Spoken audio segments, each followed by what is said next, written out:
이 대원군 기억나시죠 여러분들? 자, 대원군이 집권을 하다가 대원군이 탄핵을 맞아요. 그러면서 결국 물러나가지고 강화도 조약을 체결하지요. 강화도 조약을 체결합니다. 민주정권에 의해서. 강화도 조약 이후에 이제 문이 열려요. 어떻게 열리냐면은 문이 열리고 개화파 외국 문물을 받아들이자라는 쪽과 그래서는 안 된다라고 하는 위정척사파로 나뉜다라고 설명드렸죠. 이 개화파는 통리기무화문을 중심으로 해서 개혁정책을 전개하고 있는데 그 통리기무화문에 반발했던 사건이 바로 임오군란이더라라고 했습니다. 그죠? 임오군란. 특히 99군대, 신식군대 어떤 차별에 의해서 나왔던 사건이었죠. 개화파를 다시 두 세력을 먼저 나눈 다음에 가야 되겠네요. 그래서 이렇게 나눠서 온건개화파와 급진개화파가 있는데 이 온건개화파의 개화정책의 정면으로 반발했던 게 바로 임오군란이더라 라고 설명을 드렸습니다. 임오년에 일어났던 82년도죠. 82년도에 임오군란. 어쨌든 임오군란은 청의 진압에 의해서 실패로 돌아갔습니다. 청의 내정 간섭이 강화됩니다. 그런 모습들이 보기 싫어. 너희들 왜 그래? 라고 하면서 이 급진개화파가 이제 또 온건개화파 민치세력에 대해서 들고 일어났죠. 그 사건이 바로 갑신정변이 되겠습니다. 84년도에 일어났던 사건. 자, 갑신정변에 의해서 급진개화파가 뭔가 자신의 꿈을 펼쳐보려고 했는데 결국 이것도 실패로 돌아갔지요. 또 청에 의해서 진압됩니다. 자, 이 위로부터의 개혁운동, 소수 엘리트들에 의해서 전개됐던 이 위로부터의 개혁운동이 실패로 돌아갔으니까 이제 남은 건 뭐밖에 없다. 아래로부터의 개혁운동밖에 없겠네요. 그 아래로부터의 개혁운동이 뭐다? 그게 오늘 배우게 될 바로 동학농민운동의 출발이 되는 겁니다. 동학농민운동. 동학농민운동은 84년도가 아니라 이제 94년도, 10년 뒤죠. 94년도에 일어났고요. 위로부터의 개혁운동에 대한 반대급부로서 아래로부터의 개혁운동. 그러니까 기층 민중들이 중심되어서 일어났던 운동이다라는 얘기죠. 역사는 정반합이라고 합니다. 위로부터 개혁운동 실패, 아래로부터 개혁운동 실패, 그 다음에 나오는 건 뭐냐면 이 위로부터 개혁운동에 주장했던 이 아래로부터 개혁운동에서 주장했던 내용들을 수용하는 단계가 올 겁니다. 그게 바로 갑오을미개혁이 될 겁니다. 그러니까 여러분들이 어떤 그 목적을 달성하지 못했다 할지라도 그 목적을 달성하는 그 목표가 역사 발전에 합치한다면요. 그 목표는 반드시 누군가에 의해서 이루어지게 되어 있습니다. 여러분들의 노력은 그 누군가에 의해서 이루어지는 그 시점을 더욱더 단축시킬 수 있는 것이죠. 의미 없는 행위가 아니라는 거예요. 갑신정변의 주장들, 동학농민운동의 주장들, 다 신문제 폐지하자고 했잖아요. 이거 언젠간 실수되는 거예요. 그러나 이들의 주장이 있었기에 좀 더 빨리 실시가 될 수 있었겠죠. 그러면서 의미가 있다는 겁니다. 자, 여러분들 이 94년도는요. 아주 복잡한 해입니다. 이 94년도는요. 갑오년입니다. 갑오년. 갑오년은요. 아주 복잡한 일들이 벌어집니다. 동학농민운동도 일어나고요. 청일전쟁도 벌어지고요. 그리고 갑오개혁도 단행되고요. 이 세 가지 사건들이 막 중첩적으로 막 벌어지고 있기 때문에 여러분 머리가 아주 그냥 복잡해지는 그런 단계가 바로 이 동학농민운동이 벌어졌던 94년도가 되는 거예요. 출제자들이 이 개항기에서 어려운 문제를 낸다? 그럼 여기서 됩니다. 왜요? 복합적인 어떤 그 사고를 해야 되기 때문에 그렇습니다. 그러니까 이 부분 여러분들 잘 기억해 놓으셔야 되는데 여기서 여러분들 주안점을 둘 부분은 뭐냐면 흐름이에요. 그 흐름들이 어떻게 전개되고 있는지를 여러분들이 좀 정확하게 알고 계셔야 그 다양한 시험 문제에 여러분들이 대처할 수가 있다라는 것이죠. 아셨죠, 여러분들? 네. 자, 그러면 한번 보도록 하겠습니다. 자, 동학농민운동 94년도에 벌어졌다라고 설명을 드렸어요. 자, 이 동학농민운동의 그 흐름을 한번 좀 살펴보도록 하겠습니다. 동학하면 뭐 인내천사상 뭐 이런 것들을 내걸고 있잖아요. 그죠? 그 동학농민운동의 흐름이 참 중요한데요. 제가 그 흐름을 한번 이렇게 박스를 통해서 한번 보여드릴게요. 박스를 통해서 보여드리도록 하겠습니다. 박스를 통해서 보여드리도록 하겠습니다. 선생님이 줄을 참 잘 긋죠? 네. 이 정도면 만족합니다. 자, 동학농민운동의 흐름 기억을 좀 잘 해놓으셔야 됩니다. 자, 먼저 여러분들 이 동학농민운동이 출발하는 어떤 그 시점은 어떤 운동도 출발하냐면 사실은 맨 처음에는 교조 신원 운동부터 출발을 해요. 교조 신원 운동. 자, 교조 신원 운동. 자, 이게 무슨 운동인지 한번 볼게요. 대표적인 게 있다면 삼례 집회와 그 다음에 이제 보은 집회가 있어요. 삼례와 보은에서 있었던 이 운동부터 이제 출발하는데요. 교조 신원 운동은 뭐냐면 말 그대로 교주. 동학을 창시한 인물이 누군가요? 최재우예요. 근데 그 최재우가 흥선대원군 정부 시기에 사형을 당해요. 네, 이유는 간단합니다. 바로 혹세무민이라는 것이죠. 바로 이 선량한 백성들을 선동한다는 것이죠. 잘못된 종교로 선동한다 라고 해서 최재우를 죽이게 됩니다. 자, 결국 이 동학교도는 정부로부터 인정받지 못하는 사교예요. 사교. 그렇다면 이 동학이 제대로 자리를 잡으려면 제일 먼저 해야 될 게 뭐냐면 이 동학을 창시했던 최재우의 그 명예를 다시 회복시켜주는 거죠. 그래야 자신들이 믿고 있는 이 동학이 정부로부터 인정이 된다는 얘기죠. 그래서 이들이 전개한 게 바로 이 교조 신원 운동을 전개하는데 들어주질 않아요. 지금요. 들어주질 않는 과정에서 자, 이제 어떤 일이 벌어지냐. 고부에서 봉기가 이제 벌어집니다. 고부봉기. 네. 바로 고부봉기. 본격적인 저항의 역사가 시작되는 것이죠. 자, 이 고부봉기는 왜 일어났냐면요. 이 고부봉기는 이 조병갑의 학정 때문에 일어나요. 조병갑은 중요한 키워드입니다, 여러분들. 이 조병갑의 학정. 인물을 좀 기억해 두셔야 돼요. 예, 만석보 사건. 자, 이게 무슨 말인지 설명드릴게요. 뭐냐면 만석보는 뭐냐면 저수지예요. 저수지인데 이 저수지를 사용하려면 세금을 내야 돼요. 그런데 이 조병갑이라는 사람이 세금을 더 거두기 위해서 만석보라는 저수지를 또 만드네? 또 만들어요. 그러니까 여기 동원된 농민들은 열심히 동원해가지고 힘만 딱 들이고 나서 다 완성된 순간 또 세금을 더 내야 되는 이런 일이 벌어진 것이죠. 이거 하지 마라 이거 라고 하면서 들고 일어난 거예요. 이게 바로 고부봉기입니다. 근데 이때는요, 정부에서 내려와가지고 이 문제를 잘 해결을 해요. 농민군들이 어떤 그 요구를 들어주는 어떤 그런 모습으로 가는데 다시 이걸 조사하기 위해서 내려왔던 이 안핵사가 있어요. 안핵사 이용태가 이 고부봉기를 주도했던 인물, 뭐 전봉주나 이런 인물들을 마구마구 잡아들이려고 합니다. 자, 그러자 실질적인 동학농민운동의 첫 출발이라고 할 수 있는 백산봉기가 빵 터지는 거예요. 그게 바로 백산봉기입니다. 네, 백산에서 봉기가 빵 터지게 되는 것이죠. 자, 이 백산봉기와 관련된 인물은 바로 이용태라고 제가 설명드렸습니다. 안핵사 이용태.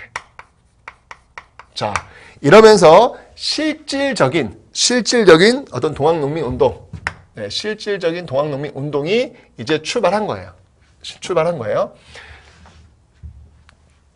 그러면서 여러분들 어느 전투를 참전하냐면 이제 황룡촌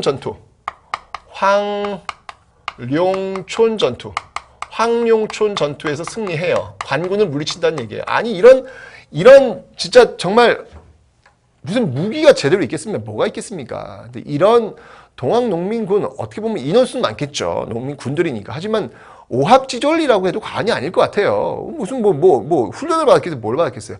그런 부대에게 관군이 깨졌다? 이게 참 이러니 어떻게 이 외세로부터 나라를 지킬 수는 있겠습니까? 지금 그죠? 이런 상황이에요 지금요. 그리고 두 번째 전투가 뭐였냐면요, 바로 황룡천 전투 말고요. 그 전에 또 뭐가 있었냐면 황토현 전투라고 있어요. 그 다음 제가 황룡천 전투를 적어드릴게요. 황토현 전투에서 승리한 다음에 그 다음에 이제 황룡촌 전투에서 승리합니다. 그리고 여러분 어떻게 하는지 아세요? 황룡촌 전투에서 승리했던 이 농민군들이 드디어 치고 올라가서 드디어 전주성을 점령합니다. 여러분들 이건 엄청난 일입니다. 이 전주성 점령은. 왜요? 전주를 점령했다는 얘기는 뭐냐면 실질적으로 여러분들 전라도라고 하는 그 이름이 설정될 때 그 가장 중요한 도시가 어디예요? 전주 아닌가? 전주. 그죠? 전주와 나주 합쳐서 전라도라고 제가 설명드렸잖아요. 그 전주는 곧 뭐냐면 바로 전라도 곡창지대의 중심이라는 얘기죠. 즉 전주가 지금 농민군 손에 들어갔다 이 이야기는 뭐냐면 바로 농민들이 바로 조선의 목줄이라고 할 수 있는 이 곡창지대를 장악했다는 걸 의미하는 것이죠. 이건 엄청난 일이 벌어진 겁니다. 이건. 우리 역사에 이런 일이 없었어요. 전라도 지역이 농민군 손에 장악된 적은 없었거든요. 이런 일이 벌어진 거예요. 엄청난 일이 벌어진 거예요. 자, 이 정부가 지금 깜짝 놀랐겠죠. 이게 어떻게 된 일이야? 깜짝 놀랐겠죠. 자, 그래서 어떻게 할까요? 아, 그렇구나. 농민군들에게 얘기를 들어야 되겠구나. 요구한 게 무엇입니까? 뭐가 힘들었습니까? 그렇군요. 알겠습니다. 들어드리겠습니다. 개혁하겠습니다. 변화하겠습니다. 함께 하죠. 이렇게 나와야죠. 그런데 이때 그 농민군들을 진압해달라고 또 청나라한테 SOS를 보냅니다. 이거 너무 자주 써먹는 레파토리 아닌가요? 이모군란 때도 청에게 SOS, 갑신정변 때도 청에게 SOS, 또 동학농민운동에서도 또 SOS, 청한테 말이죠. 자 이러면서 청에 SOS를 보내요. 청에 SOS를 보냅니다. 자, 그래서 청나라 군대가 들어옵니다. 청나라 군대 들어와요. 그런데 이 청나라 군대가 들어올 때 여러분들 뭘 해야 돼요? 뭘 해야 돼요? 텐진조약. 기억나시죠? 갑신정변 때 왜 양국이 철수했잖아요. 양국 군대가. 근데 파병 시에는 통보한다는 거. 이 텐진조약을 통해서 청나라에 통보를 하는 거예요. 그리고 일본도 출병합니다. 벼르고 있었거든요. 일본은 10년 전, 바로 갑신정변 때 이 창덕궁에서 벌어졌던 이 청과의 소규모 전투에서 패한 것들을 잊지 않고 있습니다. 그러면서 이 일본은요, 기억하고 있었어요. 아, 언젠가는 우리가 청과 한번 붙어야 되겠구나. 그래서 완벽하게 조선의 영향력을 행사해야 되겠구나 라고 생각하고 있면서 10년 동안 칼을 갈고 있었죠. 그 10년이 된 거예요. 정확히 10년. 바로 1894년도에 일본은 청과의 전쟁을 수행하기 위해서 출병을 한 겁니다. 청나라가 동학농민운동을 진압하기 위해서 출병했다면 일본은 청과의 전쟁 수행을 위해서 출병했다라고 해도 과언이 아니겠죠. 물론 동학농민운동도 진압하고요. 자, 이런 일이 벌어지자 전쟁이 벌어질 것 같아. 지금. 어디서? 이 땅 한반도에서. 이건 아니지. 조선 정부도 깜짝 놀랍니다. 자, 그러면서 급하게 이 농민군들에게 말이죠. 농민군들에게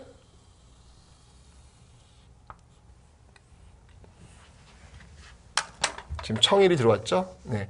이런 상황이 벌어지자 급하게 농민군들에게 우리 화해하자. 야, 지금 저 청나라 일본이 지금 우리나라에 들어왔는데 얘네들이 지금 싸울 것 같아. 우리 화해하자. 라고 하는 거예요. 그래서 체결한 게 뭐냐면 그게 바로 전주화약이라는 거예요.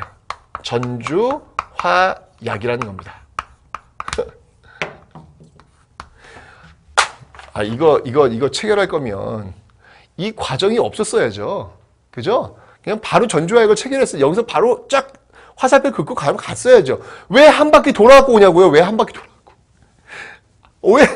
왜 그랬냐고, 왜? 예? 자, 전주화약을 체결하면서 이제 농민군들이요. 자, 해산을 하고요. 자체적으로 개혁을 단행하기 위해서 개혁기구를 만듭니다. 그 개혁기구가 뭐냐면 그게 바로 집강소예요. 집강소. 농민들은 집강소를 만들고요. 그 다음이 정부는 교정청을 설치해요. 정부는 교정청을 설치합니다. 이걸 통해 가지고 이 농민군들의 어떤 그 주장, 요구 이런 것들을 수용하겠다라는 것이죠. 이 집강소에서 시행했던 그 패전개혁안, 그 패전개혁안의 내용이 뭐가 있냐면요. 예, 바로 물론 이제 반에서 반복된 어떤 정책들이 있는데 대표적인 것들 있다면 예, 신분제 폐지, 패전개혁안. 패전개혁에는요, 신분제 폐지. 신분제를 폐지하라. 네. 그 다음에 과부들의 재가를 허용하라. 과부들의 재가를 허용하라. 네. 그 다음에 토지를 균분하라. 이러한 내용들이 이 집강소 시행 단계에서 전개가 되고 있습니다. 집강소의 그 폐정개혁안의 내용들이에요. 폐정개혁안의 내용들, 대표적인 거. 그러나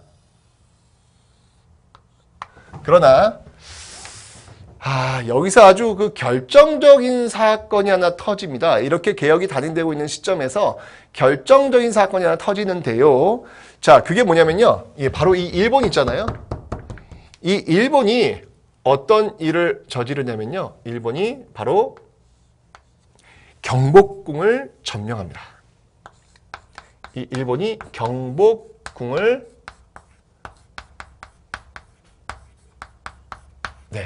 점령합니다. 들어왔더니 일본이 경복궁을 점령하는 사건이 벌어지는 거예요. 자, 이 경복궁 점령은요, 굉장히 중요한 어떤 그 포인트가 되는 겁니다. 굉장히 중요한 그 포인트가 돼요. 왜냐면, 이 경복궁, 이 점령을 바탕으로 해가지고, 이 경복궁 점령을 바탕으로 해서, 이게 이 경복궁 점령이라고 하는 게 이 동학농민 운동의 어떤 그 분기점이 돼요. 분기점이. 지금 아까 백삼봉기부터 출발해가지고 이 전조화약을 체결한 요 시점 있죠.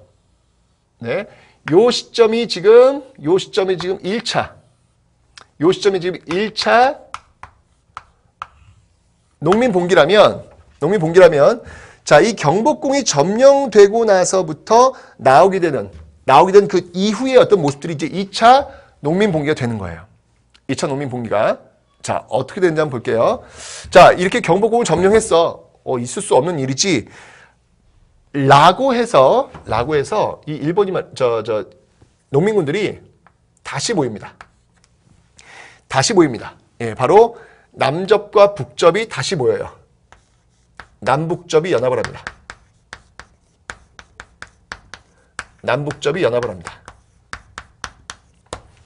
접이 뭐냐면요, 여러분들. 동학농민운동의 어떤 조직체계예요. 포접제라고 합니다. 포접제. 피라미드식으로 해가지고 이렇게 몇 개의 이렇게 묶어가지고 피라미드식으로 빠르게 이제 명령 같은 게 내려올 수 있겠죠.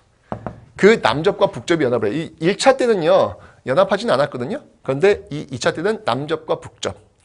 남접의 전봉준, 북접의 손병희. 그러니까 연합을 하는 거예요. 연합을 해가지고 어디에서 일본과 큰 싸움을 벌이냐면요. 바로